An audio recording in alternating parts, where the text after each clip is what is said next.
سلام كما يكونيكم كبران تخاتلتنا بزاقاتمنا تكنيكاو تساقم مخنيات نشدش معالتاتن عسرت شدش ساعتاتن بمتفانا يوريتان حتت نعلة ربو شومن تتحسس كلتشون عسرت شومن عام تمرت زواددنا يوم حابريتاتات حيزنا لكم قريبنا لنا ناي ساعات زيناتاتنا نباخم يبتحن تهلم قطري حدا زي بتحن تخوينم دما قطري خلت بمزقات مرقاقتي كتبونا بخبري نتلابنا نابك اندي عرستتات زينا كنسقاقركم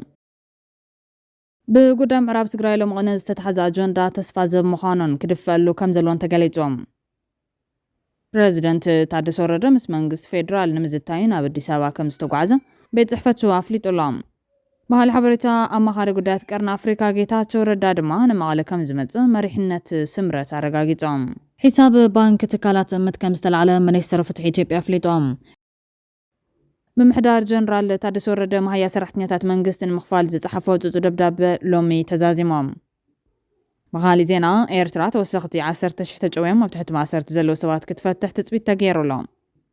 بغالي زينا أبزغنيا تسفيح وفر قراز قبر زلم محدار ترامب إيرتران إثيوبيان زركبان أب 15 هاجرات أفريقيا توسخ قدام قشان بيروم أبل على سراويت إيرتران أزازيو جنرال فيليبوسن كالوتن أبل على تجيتاتشو أسفن كالوتن أبل على سراويت إثيوبيا دانيال كبرتن كالوتن زنبرتو قداز ملكة مقلتون وزيلا بزرزر كنروينا مساناتون حتام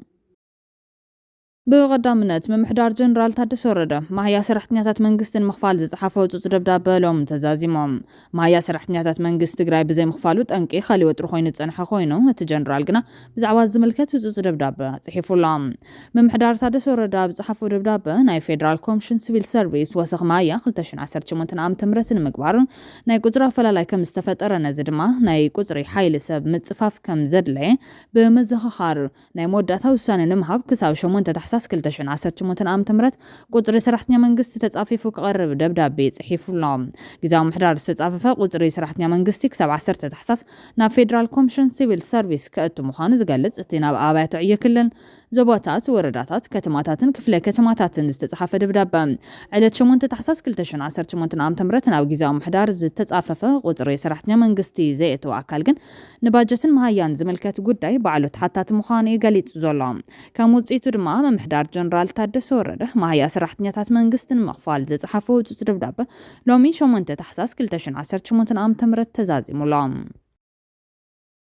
حساب بانك تكالات متكم استلعلى منيستر فتح إيجيبي أفليتهم اتن تكالات ناب نبار بورد كم استملسا بستقلت اللغتي حساب بانكن أدلاي زبلا مرمرا تغير له كل عال تغير له كوليو تمنيستر نبانك تاتاب صحفة دبداب فليتو زلام ازمع بالا زي صعبة فيدرال سبر مقاوية أو قدايتم توسانة دحر متحلافيهم توسانة قباية نزكايد بورد بمقاد النبارات بورد عبالات يملسو بمالف فليتولام ازي قدم كويل بما خلاي بيت فرد زوا مغالتم حلالي في زنبرنا اقد فرد زات انع خوينو تتزاز ድማ ተፈጻም ንክኸውን ቢሮ ፍትሒ ክልል ትግራይ ገሊጹሎም በዚ መሰረት ድማ ብልዕል ትካላት ምተነቢሩ ዝነበረ ገዳን ክልዓል ዝተወሰነ እንትኸውን ነባር ቦርድ ተረኺቡ ስርሑ ንክጅምር ተወሲኑሎም بخالي زينا ايرترام توسخت 10 شحت تجويم بتحت ماسرت زلو سبات كتفتح تثبيت تغيروم لعلو ايكم شن سوا مسلات حبرات هاجرات ايرترام ابز غربا غيزين استات 18 عامتات بزي فردي اسيراتهم صنحت 13 مفتاحا زتبابع معبالم خان غليطوم ات مغلصي سبسلطان منغستي نتوم كاب كلتشن حد نتحيزوم اب موقع زركو غجل 10 حد كاب غجل 15 حويسو كلهم بزي فردي املاابيات ماسرت نايت هاجر زركو اسرات بزي قدمه خونات كفتحون صوعي بل وسيخو دما ኤርትራ ልዕሊ 10 حسابات ተጨወም ኣብ ትሕቲ ማሰርተ ከም ዘለዉ ዝግመት ኮይኖም ካብዚኦም ፖለቲከኛታት ጋዜጠኛታት ካህናትን ተማሃሮን ይርከብዎም ይበል መንግስቲ ኤርትራ ነጋዶ ሰበስልጣን ፖሊስን ሞያውያንን ዝርከብዎም ናስታት 18 ዓመታት ኣብ ወታደራዊ ቤት ማሰርቲ ማይስሩዋ መውቂዕዎም ዝነበረ ሰባት ሓዊስካ ኣብ ዝቕንያት ነዊሕ ዓመታት ኣብ ቀይዲ ጸኒሑ 98 ሰዓብቲ ዝተኣገዳ ኣብያተ ክርስቲያናት ከም ዝፈትሐ ኣብ ውሽጢ ነፃን ዝርከቡ ምንጭታት ሓቢሮም መንባሮም ይርስዓን ንቢቢሲ እውን ገሊጾም ነይሮም እዮም ኣብ ኤርትራ ካብ ላዕሎት ሰበስልጣን መንግስት ዝነበሩ ኣባላት ጉጅለ 15 ዝኾኑ 11 ሰባትን ካልኦት ብዙሓትን ከምኡውን ጋዜጠኛታት ብሕትን ን24 ዓመታት ብዘይ ፍርዲ ኣብ ቤት ማሰርቲ ዝርከቡ ኮይኖም ብዛዕባ ሃልዋቶም ዝፍለጥ ነገር የለን ኣብ ኤርትራ ሚኒስትር ፍትሒ ዘይፈልጦ ከም ማይስራ ዓዳቤቶ ኣዳርሰር ሓሸፈራይ ፕሪማ ካንትሪ መትከል ኣብዮት ዊዓ ዓላ ማይ ድማ عير وزت زامسل بأماي زود راس كحكحتا بيات ماسرتي أما لا تاجر كم زلوا تطابط مسألة قلت يعني حميام أبزم بيات ماسرتي توم كاب صبحنا إنه جميرهم علامات منجس إرترا زخون أبوان ورار شعبيان دحرين كمون أبوان جنوسايد وكنات تجرون نلعل ثلاث عامات علامات كوينهم زت تعطلون زت تعصرون تجارون توم بهوت تزنحو أبزم أبيات ماسرتي كم زلوا إمان نزاب قمة ذاته العلوي كومشن سوا مسلات حبرات هاجرات إيرترا توسختي عسرت شحتة جويم ما بتحتي ماسرت زلوا سبات كتفتح تثبيت تغيرو كم زلوا قالي تقولهم بخالي وجن أبزغنيات سفيح وفرق جدا زجبر زلوا محدار ترامب إيرتران إثيوبيان زركبان عب عسرت حمشت هاجرات أفريقيا توسخ جدا مجشان بيروم بريزيدنت دونالد ترامب جدا مجشان أو أمريكا بمسفاح عبر ستياب السنة نايز عمت إن هاجرات أفريقيا زجورة جدا أبت زرزر حمشت هاجرات وسيخلام وايت هاوس تجدف دحنة أمريكا نمحلا وزعلم مخانن كاب حد طري إسرائيل شدشن جميرو أب جبركو علم مخان قالتهم إذا بالعلي كاب بركينا فاسو مالي نيجر دبوب السودان سوريان كمون وننتي باسبورت محدار فلسطين زخونو توقعزتي جبراو كخونيهم نتنكر محزب بكفيل جدب زجبرلن لاوسن سيراليونن ناب زرزر مولو جدب مسجار أبلع نيجيريا تنزانيا زيمبابوين حويسو كالوت عسرت حمشت هاجرات كفيلا وجدبن بيريركا أب تر عسران حمشن نوايت هاوس كاب زملس اندحر قوتر إيميغريشن كت أنا خرز جبره محدار ترامب أو هاجرات أبز كايد سرعات مرمران متصراين فشلت سلازلو تقدام جشاد لا مخان قالتهم سوى سلطان تاجر لعلت اتفق الكاناي فيزا معلتي مزناح زي تماما سبيلا ومزاجبتي بلشونا قبل شبراون اتفتاتن زي تبارور زيقاتاتا بمقبال متحبار زي مهلاون مخنيات اتزو السرزلة سقوم توخان حبيرام بريزيدنت أمريكا دونالد ترامب قدم يلون قبل على إيرتراين زركبهم زيجاتات عسرت غلطاقرات ناي مقشا قدا غيريوم اتو ترامب أبز حلفة سنة زفرملو زيجاتات عسرت غلطاقرات نا أمريكا خياتو زغل كل حدش حقي نبزحات إيرتراين وكان تسنبدا منقس إيرتراين كساب حزي بزعواتها قبل على زيجاتات واستنبر قدا بوقعي زبلونا قريلان اتنكالوت زيجاتات نا أمريكا خياتو تخل كيلن زلو هاقرات أفغانستان ماينامار تشاد كونغو برازافيل إيكواتوريال غيني هايتي إيران ليبيا سوماليا سودان يمن زيغاتات بوروندي كوبا توغو تركمانستان فنزويلا ون كفيلا وغيرات نبيرلنا الله اتي بريزيدنت حقيقه محاشات تترايو كمون ابزي اب مل العالم حدش تصقمات اسرائيل زلوان توسعت هاجرات كوسخانه زرزر خلاصن كم زغال قالي تنباري ذكر ازي بزمن ترامب استغبر حدش غدا خوينو امريكا بزمن بايدن قبل على سو سلطان اثيوبيا يعني إيرتران كمون حلف تحوحات زنبرتو غدا كم زنا وحتو فليطام قبل على سراويت إيرتران عزازيو جنرال فيليبوس كالوتن قبل على ايتغيتاچو صفان كالوتن قبل على سراويت اثيوبيا دانيال كبرتن كالوتن زنبرتو غدا زملكت مغلጽ وصيا ابوان جنوسايد وكنا تግራይ استنبره غدا امريكان وتدرام رحتي إيرترا بسنك مغحسبا مسلات الى مازغبريون اب 2017 زوځ فصام تزاز 13 شومونت 18 زدرخ غدا منግስት امريكا امل العالم بغبي دغسት سوا مسلات ወይ ድማ بلشونات حتى تزخون والكسبات اجداك قبره فقد بمسارة زي سلطان زي امريكا ابن حاسي اسرائيل حدا نقاطرا فرنجي نحلاف ستاف حيلتات مكل خالي إيرترا جنرال فيليبوس ولد يوحنس اجداك يرايا اب تግራይ بزنبره ኩናት حيلتات مكل خالي إيرترا قتلت ጾታዊ ዓመት ምዝማት ግድድ መምዝባል ሓዊሱ ኣብ ከቢድ ገሰት ከም ዝተሳተፈ ቤት ጽሕፈት ካዝና ኣሜሪካ ረጋጊጹ ነቲ እገዳ ኣንቢርዎ እዮም ከም ውጽኢት ናይቲ እገዳ ምስ ኣሜሪካ ዝተኣሰር ዝኾነ ይኹን ንብረት ሰራዊት ኤርትራ ተዓጺርካብ ዜጋታትን ኩባንያታትን ኣሜሪካ ምስቶም እገዳ ዝተገበረሎም ውልቀ ሰባት ንግዲ ከይገብሩ ክልኩላት እዮም ካልእ ኤርትራዊ በዓል ስልጣን ብርጋዴር ጀነራል ኣብርሃ ካሳ ሓላፊ ቤት ጽሕፈት ሃገራዊ ድሕነት ኤርትራ እውን ኣብ ሕዳር 2021 እገዳ ተገይሩሉ እዮም ኣሜሪካ ብዜካ እዚ ውልቀ ሰባት ንገዛ ሰልፊ ኤርትራ ህግደፍን ንሓያሎ ምስ ሰልፊ ዝተኣሰሩ ኩባንያታትን ማለት እውን ንቀይሕ ባሕሪ ትሬዲንግ ኮርፖሬሽንን ሕድሪ ትራስት እገዳን ቢራያ ኣሜሪካ ዞም ስጉምታት ገበንኛታት ክሕተቱ ተወሳኺ ገሰት ንምዕጋትን ተዋሳእቲ ኣህጉራዊ ሕጊ ሰብኣዊ መስላት ካኽብሩ ፀቕጥን ምግባርን ዝዓለሙ ምዃን ትገልጽ ብተመሳሳሊ መንገዲ ኣሜሪካ ብልዕሊ ሰበስልጣን ኢትዮጵያን ህወሓትን ዘንበረቶ ተመሳሳሊ እገዳ እናዊሓላ ኣብ ህዝባዊ ፀብፃባት ዝተጠቐሱ ኣስማት ናይዞም ኢትዮጵያን ሰበስልጣን ዳንኤል ክብረት ኮይኑ ኢትዮጵያዊ ኣባል ባይቶን ኣማኻሪ ቀዳማይ ሚኒስተር ነበረን እዮም ብዓለም ለኻዊ ማዕኸናት ዜናን ጉጅለታት ተጣበቕቲ መሰላትን ኣብ 2021 ኣብ ትሕቲ ገደብ ቪዛ ኣሜሪካ ከም ዝኣተው ብሰፊሑ ተዘርጊሑ እዮም ኣሜሪካ ኣብ እዋን ኩናት ትግራይ ምስ ኩናት ዝተኣሰረ ናይ ፅለ ዘረባን ملعالن طايسا قيراتيا نبرت معقات إقلاتات زملكت ما رقاقت يلن انتخونا جن قدب ما قشا كم استقبرت قاليت لهم كالي علامة زغونة تقراوي بعال سلطان دما ايت جيتات شواسفة وانا دايركتر هقراوي قلقلوت سليان تاني تشيبيا نباريوم ابا هقراوي زبزوات كما بتحت قدا وي قدب امريكا اب كبيد مقاس سوا مسلات تساتيف كاتب هايلو تسيم الله ناتو قدا مسناي تقراي كوينات زيكونس مسحلف سرحيتات زتا ابوان بوليتيكا ونعبي تشيبيا استعاساريوم لعلو تازستي هايلي تات مكل خالها هاجر ኢትዮጵያ ሽሞን በወጊ አይተገለጸን ግን አሜሪካ በኮይናት ትግራይ እገዳ ከም ዝገበረ ተፍሊጣ ሚኒስትር ጉዳያት አሜሪካ እገዳ ቪዛን ሰው ስልጣን ወታደራውን ጸጥታውን ኢትዮጵያ ዝምልከት መሆን አረጋግጡ ተሆነ ግን በዲፕሎማሲያዊ ምክንያት መንነት ካመጥቃስ ከም ዝተዓቀበ ገለጸላ እዞም ገደባት አብዋን ጆኖሳይዳዊ ኩናት ትግራይ ዝተፈጸሙ ዝበሃሉ ግስታትን እንቅፋታትን ሰብአዊ ሓገዝን ዝተኣሰረያ ካልእ ኢትዮጵያ ዝጸሉ ከቢድ ስጉምታት አሜሪካ በ2021 አሜሪካ ብልዕሊ ሰብ ስልጣን ኢትዮጵያን አባላት ጸጥታን بزبل استخصصو ناي فيزا قدب امبيرا مخنياتو دما قصة سوا مسلات نزعرتا السلام الدخام سواوتو صحنت معقات زبل يوم اب ورحي طري اسرائيل كلتن ايتيوبيا كاب اغوا زبال ناص انغد تاليا كاب قرص نصام بصحنا بعداغاتات امريكا قارصا سدد مكل خال امريكان مستقالات ايتيوبيا زتا متحبارن وون تغديو كاصلمون توسينلا مرغت امريكا بزملكت لمون ممحدار ترامب سقومتات ايتيوبيا طرح زيكونس نقول ما بتخوينات زتساتفو وغنات زعلم خاني قال زلام سبب سلطان إثيوبيا تخوينات ناي حق مخبار سرحيت منبارون أهقراوي سقومتات بوليتيكا ودرخا زلو مخان بموقات نتخصي نتيقوم أوشت إثيوبيا ناي تحطات نتاق قبابات يختل كم زلو كما خنيو يسمع لهم إذا قداس غونا سلمن تايو زي كم تم سبب سلطان إيرترا بشمام بوقع قداس تقبر لهم سبب سلطان إيرترا اتوم ناي إثيوبيا بعبيو قدا فيزان دبلوماسيا وتعطني واقات يموام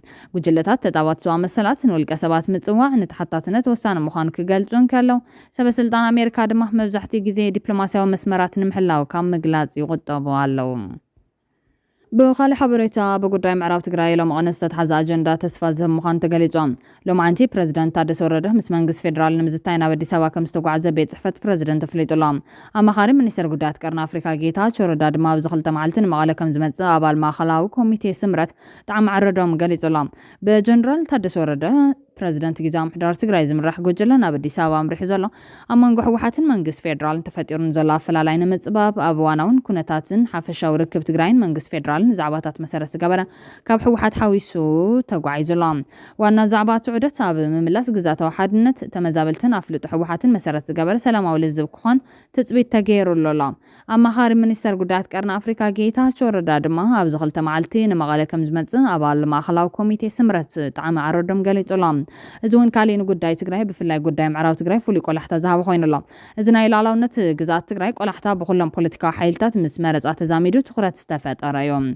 وناتون بزعوا مرزها بمراحيو دجن ابرها ابيلو زحلفو ملختي بطعمي وحلول يوم نتاكو عسونا ميدوم مليسو زداربي نتقراي كم تحباباري تنبر اهالا لخيت كيت سال تنقاز ملو ملختي ام حلالي فلام نسيبو باتو جيتاچو رداس تمرحا كفيدرال شماغلتات ناب تقراي كم زلاخو يغلصلام اتوم شماغلتات ناب تقراي ممصهم بزو حدش ነገር يكونن ስለዝኾነ ቶም ናብ ትግራይ ዝመጹ ሽማግለታት ምስ ቀዳማይ ሚኒስተር አብይ አሕመድ ዘተገይሮም ኣብዞም ሕቶታት ህዝቢ ትግራይ ክፈትሑ حزون ጻጢ አገዳስ ምዃኑ ተገሊጹላ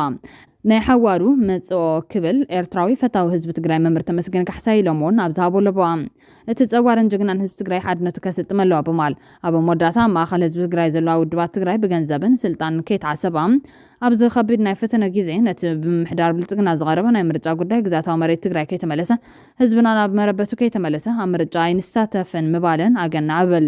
መንሰይ ትግራይ መላ ህዝቢ ትግራይ ድማ ክብሪ ክበን ኣድህቦ ክገብረለን ክሕብሕበን እጽዋዕ ካልኣይቲ ብውዕል ሰላም ፕሪቶሪያ ዝቆመ ብፕሬዝደንት ታደሰ ወረደ ናይ ልፍንቲ ግዚያዊ መንግስቲ እውን ቅድመ ኩነት ብምቕራብ ነቲ ናይ መስርሕ ምርጫ ምንጻጉ ምስቲ ዘሎ ሓደ ስክፍታ ገዲፍካ ክትዋባዕ ይግባእ ዝበለ ኮይና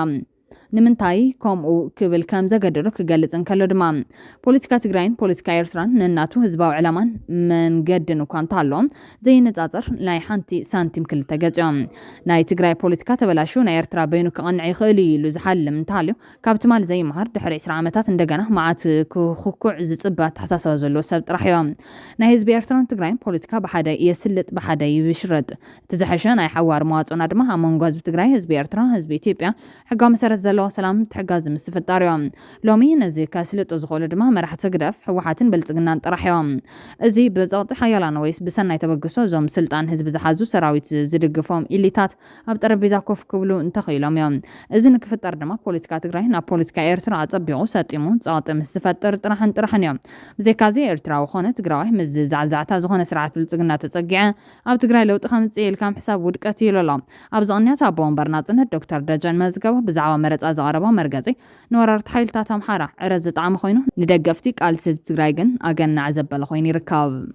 ካልእ ኣብዚ ከምውድብ ዘለና ስክፍታ ኣብዚ መረፃ እዚ ቦርድ መረፃ ኢትዮጵያ ዘቀላቅሎ ስልቲ ኣሎ ንኣብነት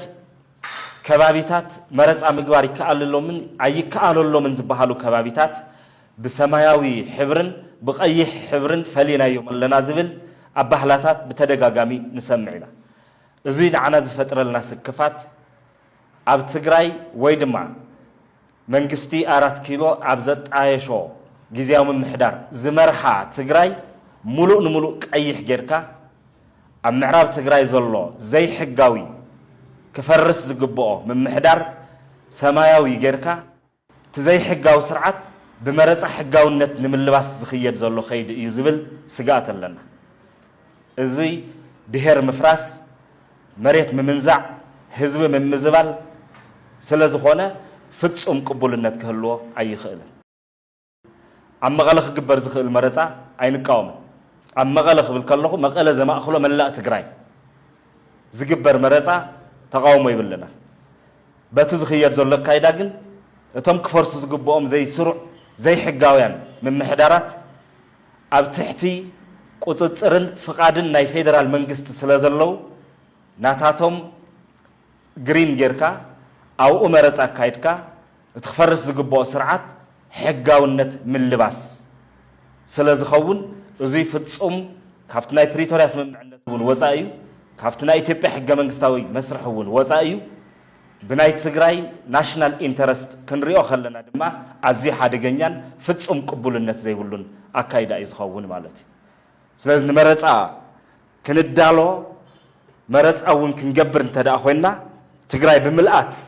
ክትረአን ብምልኣት ዘማእኽላ ምምሕዳር ክትከልን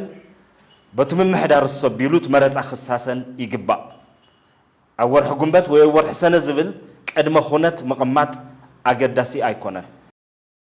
ቶም ወሰንቲ ዝበሃሉ ናይ ህዝቢ ሕቶታት ካልኦት እዮም ቶም ዓበይቲ ናይ ብሄረ ትግራይ ሕቶታት ካልኦት እዮም ስለዚ ንሳቶም ክምለሱ ይግባእ ካብዚ ብተወሳኺ ጆኖሳይድ ዝተፈጸመና ህዝቢ ኢና ጆኖሳይድ ዝተፈጸሙ ህዝቢ ድማ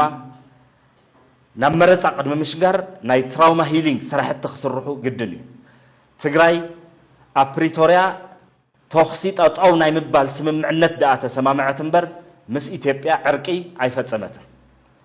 ምስ ኩሎም ትካላት ኢትዮጵያ ዝፈጸመቱ ዕርቂ የለን ትግራይ ወኪሉ ክዕረቕ ዝኽእል ዋላ ሓደ ትካል እውን የለን ቅቡልነት እሙንነት ሕጋውነት ዘለዎ ዋላ ሓደ ትካል የለን ኣብ ትግራይ እዚ የብዘየለሉ ዕርቀ ብዘይተፈጸመሉ ትማሊ ግፋ በለው እንዳበሉ ጀኖሳይድ ትግራይ ዝመርሑን ዘሳሲዩን ዝነበሩ ሓይልታት ፖለቲካ ምንም ከም ዘይተፈጸመ ሎሚ ህዝቢ በብከንዱ ኣብዚ ተደርበየሉ መጽኦም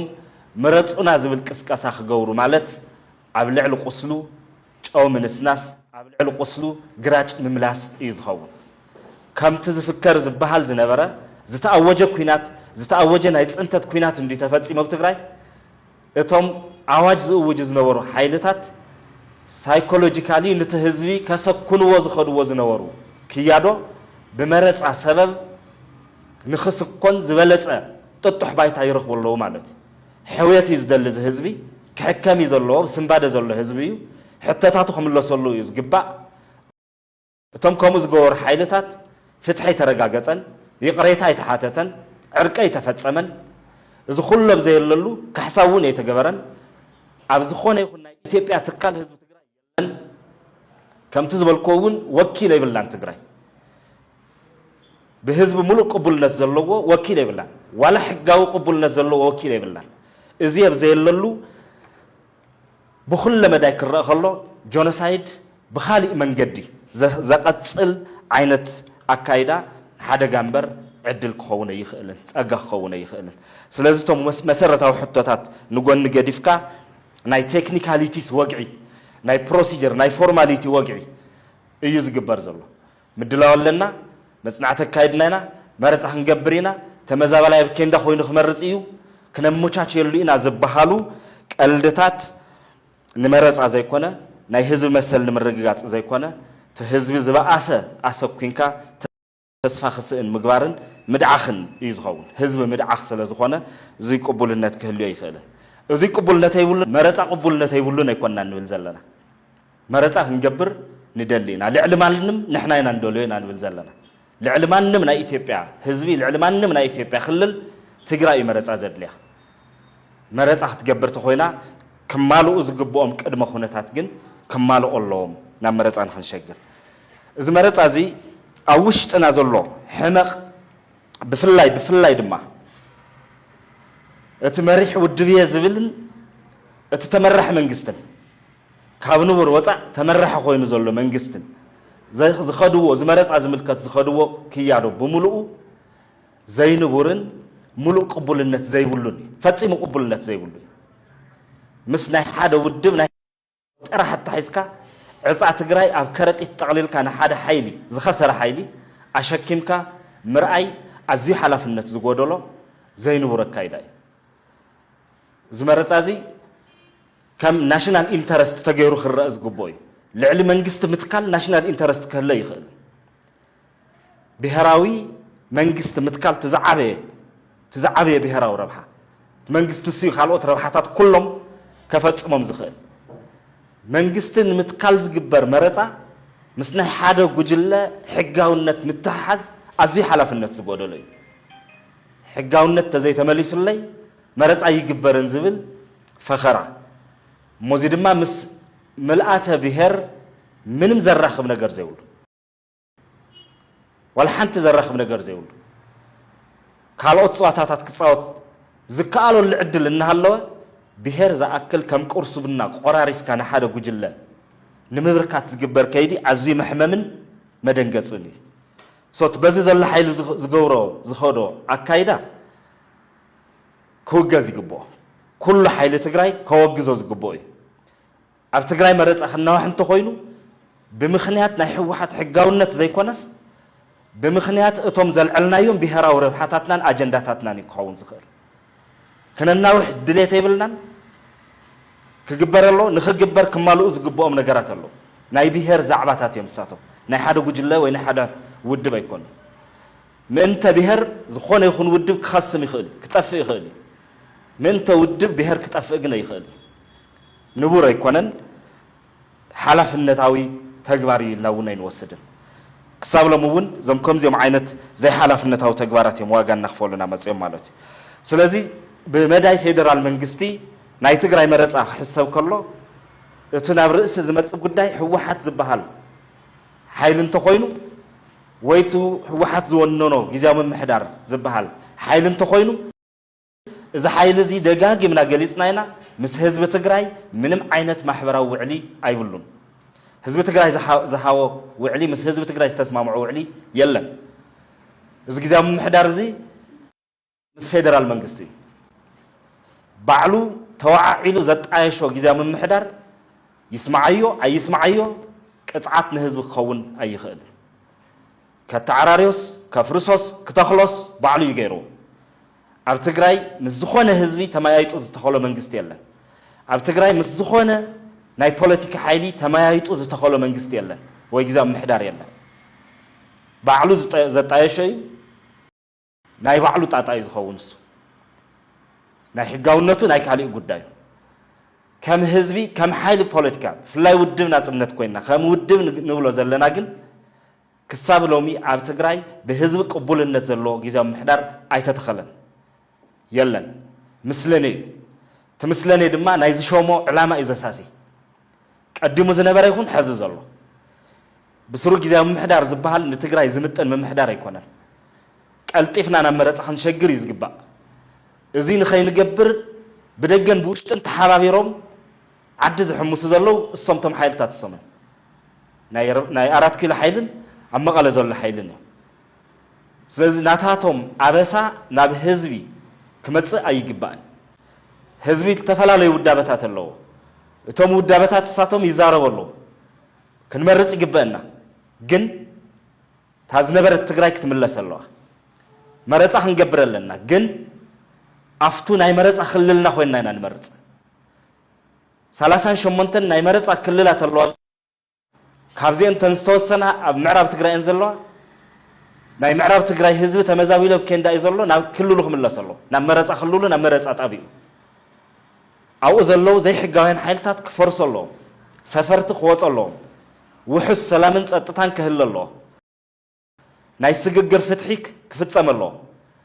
ናይ ስምባደ ሕክምና ክካየድ ክኽእለሎ ህዝቢ ክሓወሎ ምስ ኢትዮጵያ ዕርቂ ምርድዳእ ክግበረሎ ዕርቅን ምርድዳእን ህዝቢ ብሪፈረንደም ዝውስኖ ናይ መጻ ዕድሉ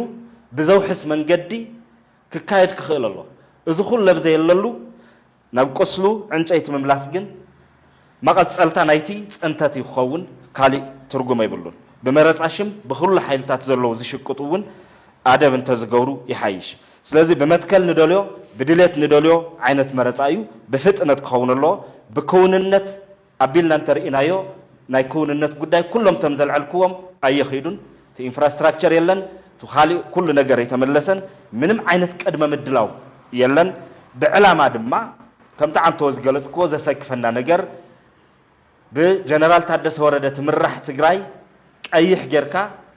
ኣብ ምዕራብ ትግራይ ዘሎ ምምሕዳር ሓምለዋይ ወይ ሰማያዊ ሕብሪ ጌርካ መረጻው አካይድካ ካብ ትግራይ ግዛአት ናይ ምምንጣል ናይ ምቁራስ ዕላማ ዘለዎ ይዝብል ስክፍታ ስለዘለና እዚ በአግባቡ ክርድኡ ይግብኦም ሓይልታት ማለት እዩ ብምልአት ዘማእኸላ ትግራይ ትህሊ ብምልአት ድማ ናብ መረጻ ንሸግር ትብምልአት ዘማእኸላ ንውለ ዘለና ድማ ሓቋፊ ጊዜያዊ ምምሕዳር ክትከለሎ ኣብ ትግራይ ማለት እዩ ክቡራትን ክቡራንን ሓደሽትን አገደስን ሓበሬታታት እዚኦም ይመስሎም ላይክ ሼር ሰብስክራይብ ምግባር ስለትካተሉና አዚና ነመስግን